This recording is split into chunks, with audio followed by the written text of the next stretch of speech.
Hey guys, welcome to my YouTube channel body building updates. I hope आप सब ठीक होंगे और एकदम फिट होंगे।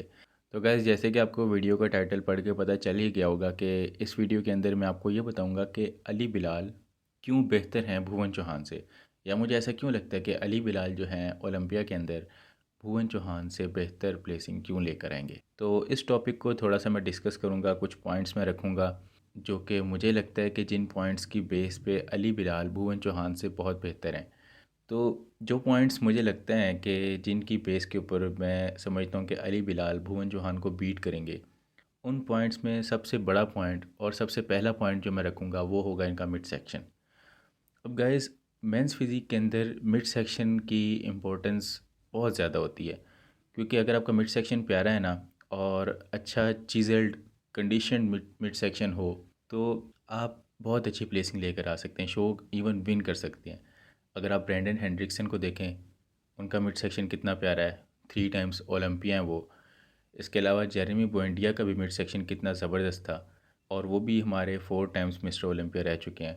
तो मिड सेक्शन अगर हम देखें अली बिलाल का, तो इनके एब्स कितने पॉप करके बाहर आते हैं, यानी इनके एब्स के मसल्स जो इनका साइज़ है वो बड़ा है। और इसके साथ साथ वहाँ पे उनकी मतलब ओवरऑल कंडीशनिंग तो अच्छी होती ही है, जिसकी वजह से फ़ैट बिल्कुल भी नज़र नहीं आता, और क्योंकि फ़ैट होता ही नहीं है, बहुत कम परसेंटेज होती है फ़ैट की, तो मसल्स पॉप करके बाहर आते हैं। और ओब्लीक्स वाला रीजन गाइस, जो ओब्लीक्स है ना इनके, वहाँ पे भी मसल्स की थिकनेस अगर आप देखें, जिनकी वजह से वो पॉप करके बाहर आते हैं, जिनकी वजह से वो बिल्कुल ऐसे लगता है वहाँ पे कि बड़े बड़े मसल्स हैं ओब्लीक्स के अंदर, जो कि बाकी एथलीट्स के इस तरह नज़र नहीं आते। अब ये जेनेटिकली भी कुछ होता है कि आपको जेनेटिकली रीजन अच्छा मिल जाता है। जैसे इनके ओब्लीक्स हैं, तो मैं ये कहूँगा कि इनको जेनेटिकली ये वाला रीजन अच्छा मिला हुआ है। और उसके बाद यहाँ पे इन्होंने मेहनत भी काफ़ी की है ओब्लीक्स के ऊपर, जिसकी वजह से इनके मसल्स यहाँ पे बड़े बड़े करके नज़र आते हैं, और कितने एकदम सिमेट्रिकल एब्स हैं इनके। और जो इनका ये साइड से वी टेपर निकल कर आता है पोजेस के अंदर, तो ये बहुत ज़्यादा प्लीजिंग लगता है। तो ये वाला जो प्लस पॉइंट है इनके पास, ये भुवन चौहान के पास नहीं है। अगर आप भुवन चौहान का मिड सेक्शन देखें, तो वो थोड़ा थोड़ा ना शोज़ के अंदर फ्लैट लगता है। वहाँ पे मसल्स हैं, नो डाउट वहाँ पे मसल्स हैं। जब वो इंस्टाग्राम के ऊपर फ़ोटोज़ अपलोड करते हैं, तो ऐसे लगता है कि उनके एब्स कितने बड़े हैं, पॉप करके बाहर आते हैं। मगर गाइस, ये चीज़ भी आपको जहन में रखनी चाहिए कि जो इंस्टाग्राम के ऊपर फ़ोटोज़ नज़र आती हैं, कभी भी रियलिटी के अंदर यानी शोज़ के अंदर आपको उस तरह के मसल्स नहीं नज़र आएंगे। क्योंकि इंस्टाग्राम के अंदर अगर कोई फ़ोटोज़ वगैरह ली जाती हैं, तो वो परफेक्ट लाइटिंग के ऊपर ली जाती है। जैसे कि आप इसी फ़ोटो के अंदर देख लें कि बिल्कुल लाइट पड़ रही है ऐप्स के ऊपर, जिसकी वजह से वो पॉप कर रहे हैं। तो भुवन चौहान का जो मिड सेक्शन है, मुझे ऐसे लगता है वहाँ पे मसल्स जो हैं उनके एब्स के, उनको थिकनेस चाहिए, उनके ओब्लिक्स को थिकनेस चाहिए। वहाँ पे थिकनेस होगी, जिसकी वजह से वो स्टेज के ऊपर जब पोज़ वगैरह करेंगे तो वहाँ से मसल पॉप करेगा, और जब वो पॉप करेगा तो वहाँ पे वो बड़ा दिखाई देगा, और जब वो बड़ा दिखाई देगा तो ऑब्वियसली मिड सेक्शन उनका पहले से बहुत बेहतर लगेगा। तो ये एक चीज़ है जो मुझे लगता है अली बिलाल के पास बहुत बड़ा प्लस पॉइंट है, जिसकी वजह से वो काफ़ी ज़्यादा एथलीट्स को बीट करेंगे, इंक्लूडिंग भुवन चौहान। इसके बाद जो पॉइंट मैं गाइज रखूँगा, वो बेसिकली मेरे मुझे लगता है कि भुवन चौहान वहाँ पे लैग करते हैं, वो है उनकी बैक। अब वो बैक के अंदर क्यों लैग करते हैं, मैं यहाँ पे आपको एक पॉइंट रखता हूँ कि भुवन चौहान जब बैक से पोज करते हैं, तो गाइज उनके आर्म्स जो होते हैं ना, जो उनकी आर्म्स की लेंथ वो काफ़ी लंबी हो जाती है, ठीक है, जिसकी वजह से उनकी बैक के अंदर विड्थ होती है, मगर वो विड्थ उस तरह नज़र नहीं आती, ठीक है। डिसप्रोपोर्शन लगती है बॉडी के अंदर बैक से, ऐसे लगता है कि आर्म्स बहुत बड़े हैं, बैक की विड्थ उतनी नहीं है, तो जिसकी वजह से थोड़ा सा ऐसे लगता है कि फ़िज़ीक बैलेंस नहीं है। अब जेनेटिकली इनके आर्म्स बड़े हैं, इनकी हाइट बड़ी है, तो ऑब्वियसली इनके आर्म्स की लेंथ भी बड़ी होगी। और बैक में उस तरह जो है विड्थ ना होने की वजह से, जो कि इनकी बैक में विड्थ होनी चाहिए, इनके आर्म्स वहाँ पे बड़े दिखाई देते हैं। अब मैं आपको एक एग्जांपल देता हूँ कि एक एथलीट है रेमॉन्ड एडमंड्स, ठीक है, वो 2019 के अंदर मिस्टर ओलंपिया रह चुके हैं। उनकी हाइट भी बड़ी है, ठीक है।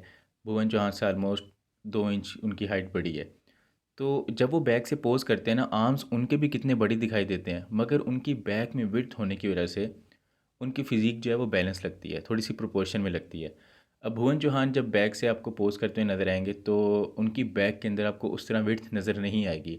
नो डाउट उनकी बैक में विड्थ है, मगर वहाँ पे मज़ीद विड्थ की ज़रूरत है, ठीक है, जितना उनका बड़ा फ्रेम है उनको वहाँ पे मज़ीद मसल ऐड करना चाहिए, वाइडनेस चाहिए बैक के अंदर उनको। इवन ओलंपिया के जज ने भी इनको कहा था कि इनका स्ट्रक्चर बहुत अच्छा है, फ्रेम बहुत अच्छा है इनका, मगर इनको बैक के अंदर विड्थ चाहिए, जो कि ये आहिस्ता आहिस्ता इंक्रीज़ कर तो रहे हैं, मगर आपको पता ही है कि टाइम लगता है। तो देखते हैं 2-3 सालों के अंदर मुझे लगता है इनकी बैक के अंदर काफ़ी अच्छी विड्थ ऐड हो जाएगी और ये ओलंपिया के ऊपर अच्छी प्लेसिंग लेकर आना शुरू हो जाएंगे।